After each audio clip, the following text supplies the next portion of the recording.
Sisimulan natin ang kwento sa Qing City Underground Black Market. At may nagsalita pa sa isang silid na boss nais niya raw na ibenta ang kanyang kidney, idinagdag pa ng nagsalita kanina na, o pati day ang kanyang atay. Samantala ang doktor ay tila nagtataka sa binata at tinanong ito na, seryoso ka ba? At idinagdag pa ng doktor na sa nagdaang 6 na buwan, nagbebenta ka na ng isang bato, isang poly, isang gallbladder, isang pares ng mga testicle, at isang katlo ng iyong atay, at bahagi ng iyong maliit at malalaking bituka. Kung nagbebenta ka ng isa pang bato, hindi ka magtatagal ng higit sa 2 araw.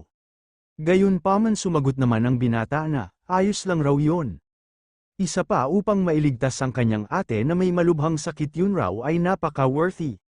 At nang marinig ito ng doktor ay agad naman itong napapayag at hindi raw siya magpipigil sa gagawin niya. Na agad namang sinagot ng binata na kaya niya raw ito. Sabay maririnig na lang ang malakas na pagsigaw ng binata sa buong lugar. At makikita natin ang binata kanina na paika-ika na kung maglakad. At idinagdag pa nito na maganda raw ito gayong walang nakasunod sa kanya. Sabay na-generate nito ang natamo nitong mga sugat. Idinagdag pa ng binatang ito na, gamit ang 30 grand na ito. Kasama ang mayroon ako dati dapat na sapat na upang magbayad para sa ritual ng paglilipat ng trabaho. Sabay naglakad ito sa isang masikip na iskinita at saad pa nito na. Mayroon siyang kapatid na babae na may sakit at inang namatay. Idinagdag pa nito na, naniniwala ka ba sa crap ay binubuo? Sabay tawa, at idinagdag pa nito na, may nakalimutan raw siya. Siya daw ay si Yelin, at siya raw ay ang transmigrator. Isa siyang ulila walang siyang pamilya at wala rin siyang kapatid na may sakit. At sa mundong ito, ay umaapaw sa pamamagitan ng espiritual na enerhiya. Puno ng mga demonyo at hayop sa lahat ng dako, mayroon ding hindi mabilang na mga larangan ng piitan. Bilang isang ulila, ang nakaligtas dito ay talagang matigas. Hanggang sa natuklasan ko ang aking natatanging kakayahan. Idinagdag pa nito na, hindi mahalaga kung gaano kalubha ang mga pinsala. Ang katawan ay maaaring ganap na mabawi ang mga 15 minuto.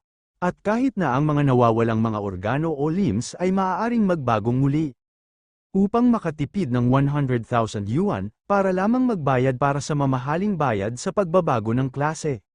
Ginamit ko ang aking pagbabagong buhay upang ibenta ang aking sariling mga organo. Dahil sa pamamagitan lamang ng pagpunta sa ritual ng paglipat ng klase at paggising ng aking kapangyarihan maaari akong maging mas malakas.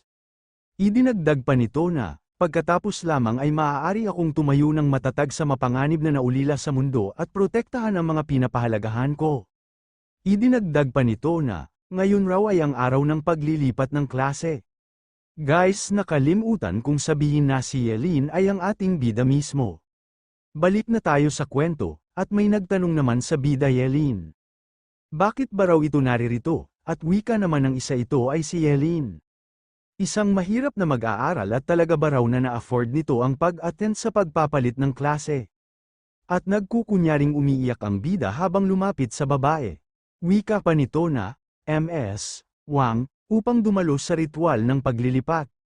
Wala akong pagpipilian kundi kumuha ng class transfer loan. Samantala nang marinig ito ng babae ay nagtaka naman ito kaya napatanong ito na. Ano isang class transfer loan, pagkatapos siya ay ma-stock na nagtatrabaho sa natitirang bahagi ng kanyang buhay. Upang mabayaran lamang ito, wika naman ng isa na, kung magtatapos siya sa isang walang silbi na propesyon. At idinagdag pa ng babae habang pinapakalma ang bida na. Dahil sa napunta na raw ito dito ay ibigay na raw nito ang lahat. At hali na daw sila sa loob dahil malapit na magsimula ang paglilipat ng klase. At lumipat ang scene sa loob na kung saan ay makikita natin ang isang bilog na bagay habang may 3 crystal sa itaas na nagliliwanag ng isang gintong liwanag. At nagsalita naman ang matanda na sino na raw ang susunod. At makikita natin ang isang lalaki na tila nahihiya dahil sa pinag-uusapan siya ng mga taong naruroon. Sabay nakapunta na ito sa stage at agad itong sinabihan ng principal na. Ay lapag nito ang mga kamay nito sa crystal at ikalma ang buuang katawan nito. Na agad namang sinunod ng binatang ito, at di nagtagal ay nagpakita na ang resulta nito at isa itong support type at isang A-rank pole rebreeder. At nang marinig ito ng mga kalahok ay agad namang nagbulong-bulungan ang mga ito. At agad itong sinabihan ng principal na wag daw itong maging mayabang gayong isa lang itong support type class. At wala itong konaksayon kung isa kam ang walang silbing tao. Ito ay nasa sayo kung papaano mo dadalhin ang iyong sarili.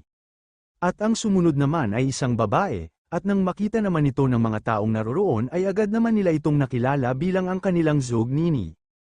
Ang kanilang goddess Nini, at sa pag-akyat nito sa stage ay agad itong binati ng principal.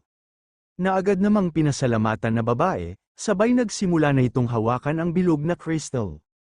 Kasabay nito ay naging kulay pula ang kalangitan at makikita rin sa itaas ang isang hugis phoenix. At ang principal naman nang makita ito ay agad itong nakilala bilang isang SSS rank fire mage. Idinagdag pa nito na, paanong ang Qing City ay nakahawak ng isang mag-aaral na ganito kagaling ang talento samantala ang mga tao sa paligid ay nagugulat na lang sa kanilang nakikita gayong hindi makapaniwala ang mga ito sa kanilang nakikita. Samantala ang bida ay tila walang pake sa nakikita nito at inisip pa nga niya na maaaring ang brat na iyon ay isang maswerte. At muli namang nagsalita ang principal na nagbabago na raw ito patango sa isang SSS class fire mage at plaplanuhin niya raw ang pagsesenay nito. Na agad namang sinag-ayunan ng dalaga, at agad nang tinawag ng principal ang susunod at yun ay ang ating bida mismo. At nagsalita pa ang bida habang nilagpasan nito ang babae na hindi raw siya magiging side character para dito. Sabay agad nang nagsimula ang ating bida, at idinagdag pa nito habang tumutulo ang butil ng pawis na. Huwag naman raw sanang mababang ranggo ang mapunta sa kanya. At maya-maya ay lumabas sa kalangitan ng isang dragon at papunta ito sa ating bida. Makikita naman na naghahanda itong pumasok sa noo ng bida habang ang bida naman ay natutulala na lang sa nakikita nito. Sabay bumulusok ang napakalakas na enerhiya ng bida. Sabay makikitang nagugulat ang mga taong ito gayong hindi nila inaasahan ang mangyayaring ito. At ang babae naman kanina ay naisip pa nga na kung nakuha rin ba kaya ni Yelin ang SSS rank, samantala ang principal naman ay naisip na isa na naman daw itong paano anomalya. At nagtanong naman ang bida sa principal na kung ano ba raw ito. Samantala ang principal naman ay hindi makasagot sa bida gayong nagugulat pa ito. At nagsalita naman ang principal na, ngayon pinarangalan mo ang Qingcheng Academy. Qingcheng ipinagmamalaki ka ng academy, maghintay ng isang segundo. Yelin Forbidden Curse Master, Yelin, Battle Class SSS level na ipinagbabawal na sumpa master. Sabay na bigla ito gayong isa palang SSS rank Curse Master ang bida. Sabay nagtawanan naman ang mga hangal na ito gayong inaakala ng mga ito na ang Curse Master ay isang maing propesyon lamang. Sabay si Zug naman ay napabuntong hininga at what a shame. Sabay na puno ng sari-saring kuminto ang mga mag-aaral na ito habang pinagtatawanan. Ang bida, samantala ang principal naman ay pinapakalma ang bida at nagwika pa nga ito na. Ano ang isang mabuting bata, masyadong masama ikaw ay isang master. Elin, huwag maging masyadong negatibo, tulad ng sinasabi nila. Mas mahusay na sunugin ng maliwanag kaysa mabuhay ng isang mas kaunting buhay. At ang bida naman ay nagsalita na, principal nais niya rin raw sana na magdala ng liwanag sa kanilang paaralan at magbigay ng karangalan dito. At nang marinig ito ng principal ay binati nito ang bida gayong isa daw itong mabait na bata, at magpaplano raw siya ng pagsesenay dito at kay Zug, at nang marinig ito ng bida ay agad naman itong nagpasalamat sa principal, at idinagdag pa nito sa isip nito na ang mga ito daw ay lumalabas na hindi alam ang kanyang kapangyarihan, at ang pagiging isang curse master daw ang magdadala sa kanya patanggo sa pagiging isang immortal. Samantala nang matapos na ang pagpapalit ng klase ay, makikita natin ang bida at nagsalita pa ito na, talaga raw pagod na siya ngayon at pagka-uwi niya raw sa kanyang bahay ay matutulog raw siya upang maging maganda ang kanyang gabi. Nang bigla namang may tumawag sa bida, kaya dahil dito ay napatingin naman ang bida sa nilalang na nagsalita. At makikitang ito ay si Zug Nini, na sinabihan ng bida na, Yelin, maaari ka bang maging aking kamiyembro? Idinagdag pa nito dahil sa isa kang curse master ay maaaring dali ka lang na mamamatay sa isang labanan kaya mas mabuting makipagmiyembro ito sa kanya. At ang ibig niya raw ang sabihin ay kung magiging miyembro niya ito ay hindi ito kaagad mamamatay. At hindi niya rin naman raw kayang panooring mamamatay ang kanyang kaklase. Samantala ang bida ng marinig ito ay agad na nagsalita na. So ito raw pala ay pakikipag-miyembro, at idinagdag pa nito maraming salamat raw sa concern nito ngunit pa raw siya dito. At nang marinig ito ni Zugnini, ay hindi na nito pinilit ang bida gayong ito daw talaga ay napakatigas ang ulo. At ito daw ay pumupunta lamang sa sarili nitong kamatayan. Idinagdag pa nito kung anuman yun ikaw na ang baalang umangkop sa sarili nito. Samantala ang bida ay wala na lang masagot habang nakatingin ito sa papaalis na si Zugnini. Sabay maya-maya ay agad na ring umalis ang bida at nagsaad pa ito na yun daw ay talagang napaka-weird. At maya-maya habang payapang naglalakad ang bida ay may mga hangal na manghamarang sa dinadaanan nito at tinawag pa ito na.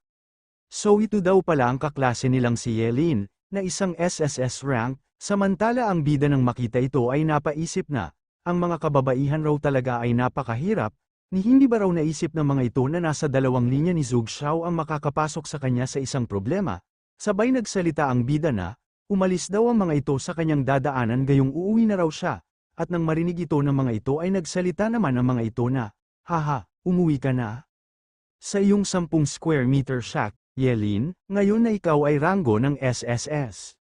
Paano mo ako tawagan si tatay at kukunin kita ng isang security job sa G-Corp, hahaha.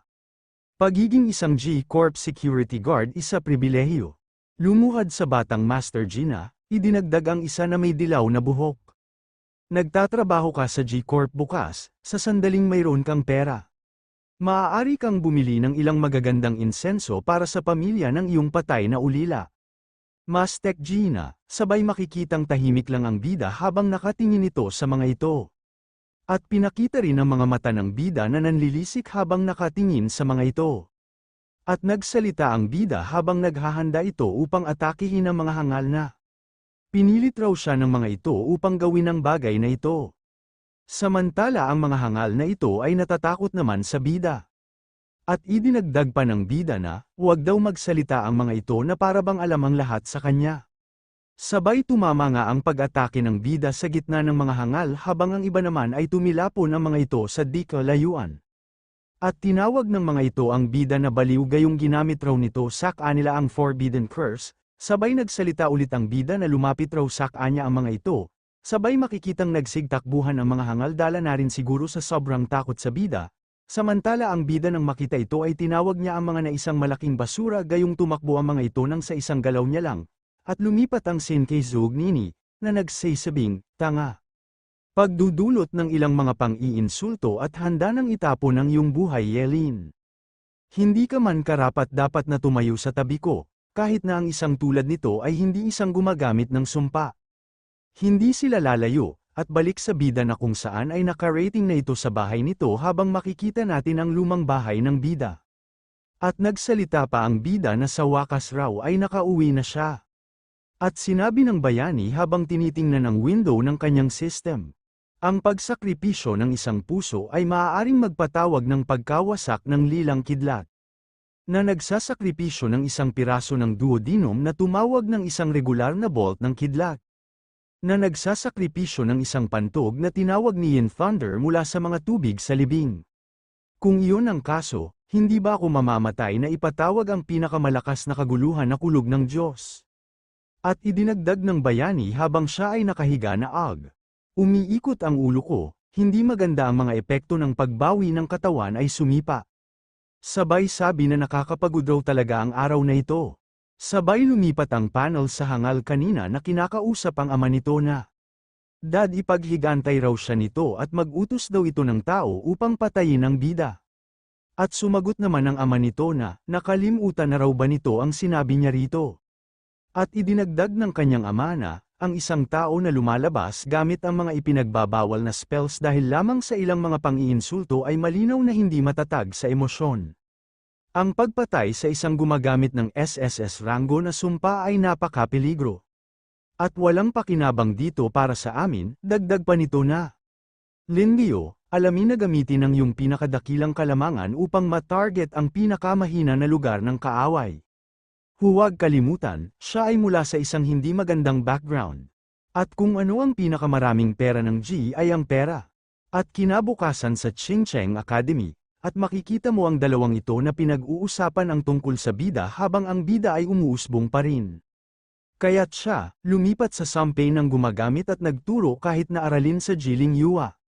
Sinabi ng isa pa, iyon siya ay si Lin, sabay makikita natin sa likod ng bida ang isang tubig. At ito ay ang hangal na inaalok ang bida ng pagkain baka raw hindi pa ito nang umagan. Samantala nang marinig ito ng bida ay nagtanong ito na. Ito na naman raw pala, at hindi raw siya nito kayang talunin kaya sinusubukan siya nitong lasunin ngayon. At nang marinig ito ng hangal ay pinagpapawisan naman ito at nagpaliwanag na. Paano niya raw ba magagawang lasunin ito gayong ang ibinigay niya raw dito ay special na hinanda niya mismo, at ang bida ay agad na nagpasalamat dito, at ang hangal naman ay nagsalita na, oo, nagpapasalamat ako sinaktan mo ako tulad ng isang bolt ng kidlat at gin-icing ako. Ito ang iyong hitsura na nagpapalam sa akin na nasasayang ko ang aking buhay sa isang labi, samantala, ang bayani ay nagsalita. Hindi ito talagang kidlat. Sabihin mo lang kung ano ang gusto mo, at nang marinig ito ng hangal ay agad itong sumagot na, nais niya raw itong tawaging big brother niya, at nang marinig ito ng bida ay tila nabigla naman ito gayong hindi niya inaasahang ito ang sasabihin ng taong ito, at nagsalita naman ang taong ito na, lubos akong sumasalamin, at kung nais kong maging isang mas mahusay na tao, kailangan ko ng isang mahusay na modelo ng papel. Seryoso ako, matapos ang pagbugbog na ibinigay mo sa akin kahapon, masakit akong sumasalamin sa aking sarili, samantala, ang bayani ay nagsalita, dahil ganoon ang kaso, nararapat lamang na magbayad ng ilang matrikula, di ba? At nang marinig ito ng taong ito ay agad itong nakuha at nagtanong na, bro, ano ang numero ng iyong account? May sakit ilipat kaagad ang pera, nagsalita muli ang bida na, ilipat ang 2 milyon. Sa account na ito muna. Iyon ang iyong matrikula para sa unang termino, at nang marinig naman ito ng taong ito ay agad naman itong sumang-ayon, at nang marinig ito ng bida ay nagtaka ito gayong hindi niya inaasahang masyadong mayaman ang taong ito, at may nagsalita naman na nilalang sa stage na, ang Nova Secret Realm ay malapit nang magsimula at magsisimula na ito sa kaunting sandali, pagkatapos ay inilipat pa ito habang binuksan ang isang portal. Inaasahan namin na ang lahat ng mga kandidato mula sa bawat akademya ay maaaring gumanap ng maayos, sabay makikita natin ang mga ito na kasama ang 2 SSS rank na talagang panalo na raw sila ngayon, habang nagsisiga pa nga ang iba sa mga ito. At ang isa na may pulang buhok ay nagsalita, ang 2 nakatayo sa harap ng koponan. Sila ba ang mga mag-aaral mula sa Chengcheng High WH0 ay nakakuha ng mga propesyon sa klase ng SSS sa taong ito? Wika naman ng isa na.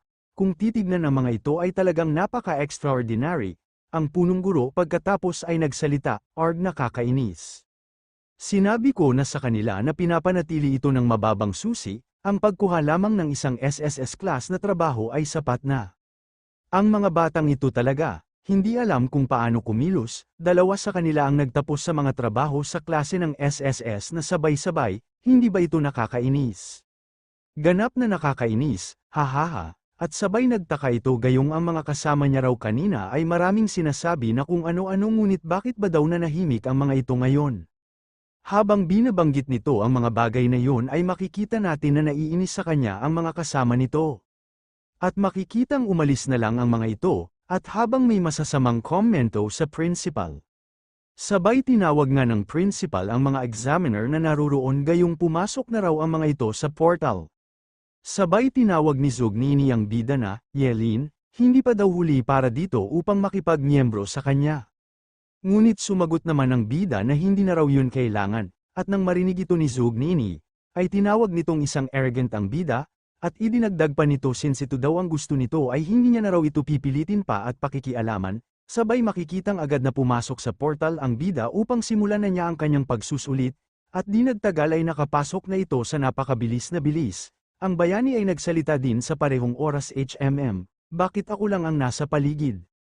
Ito ba ay isang random na teleport, sabay may isang tigre ang lumabas sa mismong likodan ng bida. At nang makita naman ito ng bida ay nagsalita ito na.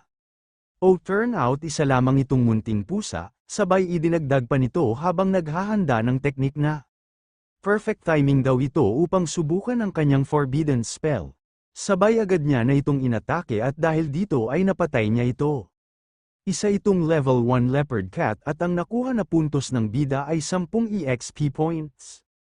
At nang makita ng bida ang 10 EXP points ay parang nadismaya naman ito gayong inaakala niya pa naman na mataas ang makukuha niya dito. Sabay pinakita ang bida na tumatakbo sa napakaraming halimaw na humahabol sa kanya.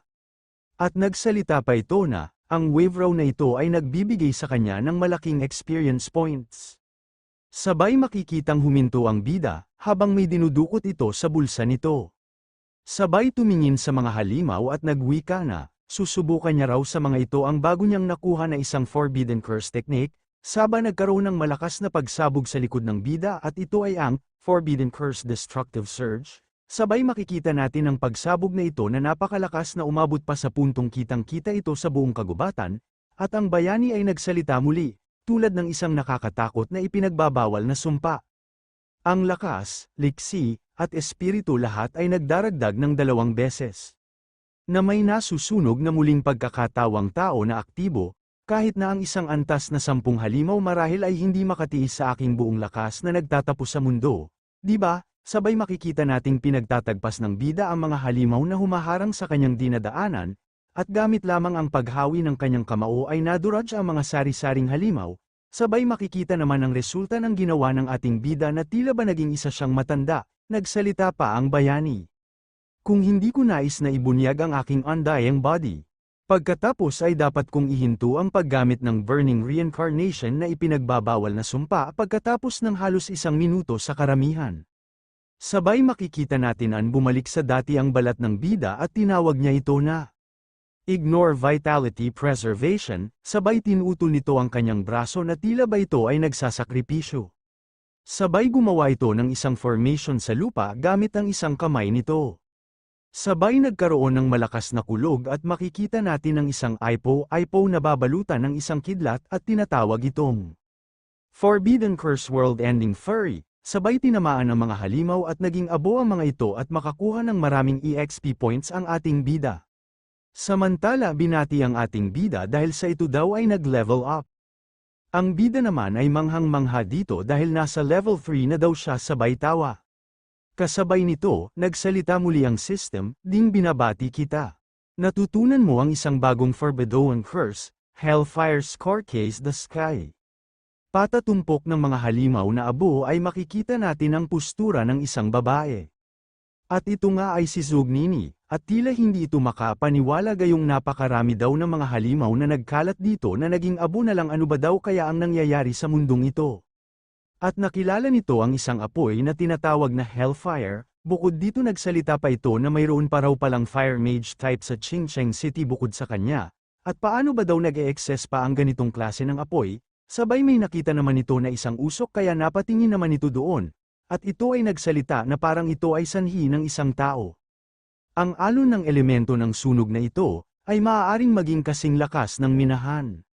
Mukhang ang Qingcheng ay puno ng nakatagong dragon na si Zugni. Ay tiyak na malalaman kung sino ka, sabay makikita natin ang isang apoy habang may nilulitaw dito na mga karne. At dito ay kumakain ng bida habang nagwika pa ito na. Ang karne na ito ng 3 mata na baboy na ito ay insanely masarap. Ang aking katawan ay gumamit ng sobrang lakas ng mas maaga. Kailangan kong kumain ng higit pa, ito ay masyadong masarap. At tumayo na ang bida nang matapos na itong kumain na. Oras na raw upang mag-hunt ng monster, nang bigla namang may tumawag sa bida na Yelin. Ikaw ba yan? At ang bida naman ay nagtataka at napatanong pa ito na may tao ba daw dyan. Sabay ito pala ay si Zugnini, at nagtanong ito na, Yelin bakit ba daw ito naririto, at sinabi ng bida sa kanyang isip na si Ag. Paano ako tumakbo sa kanya kung ano ang isang abala? Talagang hindi niya hayaang malaman ang aking lihim.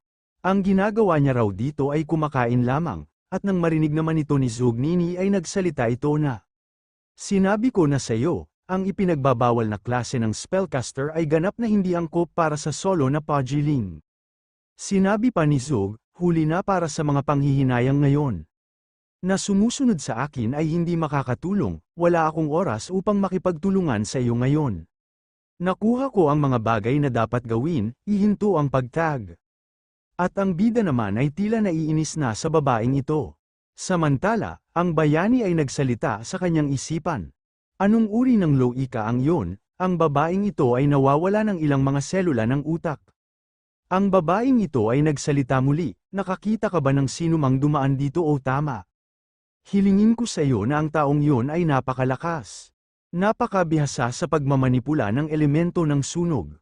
Malamang na pinagkadalubhasaan ng Hellfire, ang bayani ay nagsalita.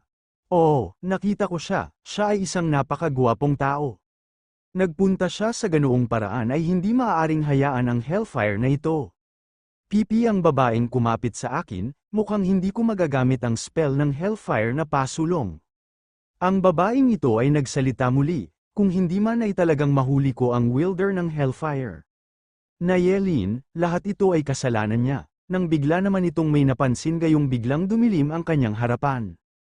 At makikita natin ang isang malaking halimaw, at ito ay isang level 8 Dragon Blood Behemoth. Sabay umatake ito sa babaeng ito na nagawa naman itong iwasan. Samantala ito ay nagugulat pa din gayong ito daw ay isang level 8 na dragon. At mukhang hindi raw siya mananalo dito, at hinanap pa nito ang bida. At naisip pa nga niya na maaaring ang brat na yun raw ay tumakbo na ngayon. Sabay naghagis ito ng mga fireball sa dragon, na tila wala namang epekto sa nilalang. Sabay sumugod naman dito ang dragon, kaya dahil dito ay tumilapo naman ito sa di kalayuan. At nagwika pa ito habang naghahanda ng spell na, lalaban na niya daw ito hanggang sa katapusan. At makikita naman ang napakaraming apoy na ito na papunta sa dragon. Ngunit sa hindi inaasahan ay nagawa itong eye deflect ng dragon. Kaya dahil dito ay bumalik ito sa babaeng ito at ito naman ay gulat na gulat sa mga nakikita nito. Sabay makikitang napasigaw na lang ito ng malakas gayong sulido nitong sinalo ang Dineplex na pag-atake ng dragon. At makikita natin sa noo ng dragon ang isang nagbabagang apoy. Samantala ang babaeng ito ay nagkapunit-punit ang damit habang nagwika pa ito sa isip nito na, nagmamalaki ako, sa lihim na kaharian ang nagsisimula na ito. Ang isang antas ng 8 Dragon Blood Behemoth ay walang kapantay para sa sinuman. Upang mamatay tulad nito, narito hindi ito T0 nakakahiya. Ngunit sa hindi inaasang sandali ay biglang nagcast ng teknik ang bida na tinatawag na Hellfire. At dahil dito nagliyab ang dragon na ito, at habang makikita natin na unti-unti itong nagiging isang abo, ay tuluyan nang ang naging isang abo, samantala ang babaeng ito naman ay gulat na gulat at inisip pa nga ang Hellfire na yun ay talagang napakalakas na nagawang patayin ang level 8 Dragon Blood Behemoth. At nakita nito ang bida sa itaas ng isang sanga, at tinanong ito na ito ba daw ang nagligtas sa kanya. At nagpasalamat ito sa kanyang kaklase gayong iniligtas daw nito ang buhay niya sabay tinanong ang pangalan nito. At makikita naman natin ang ating bida na nakatikip ang pagmumukha kaya pala hindi dito nakilala ng babae at nagpakilala ito bilang si Lingay. Mga boss, dito na lang tatapos ang ating chapter 3. Kung gusto mo ka ng kasunod nito mag-like ka lang at mag-subscribe at kung bago ka pa lang sa channel ko ay mag-subscribe ka na upang lagi kang updated sa mga video na kagaya nito. Yun lang, maraming salamat.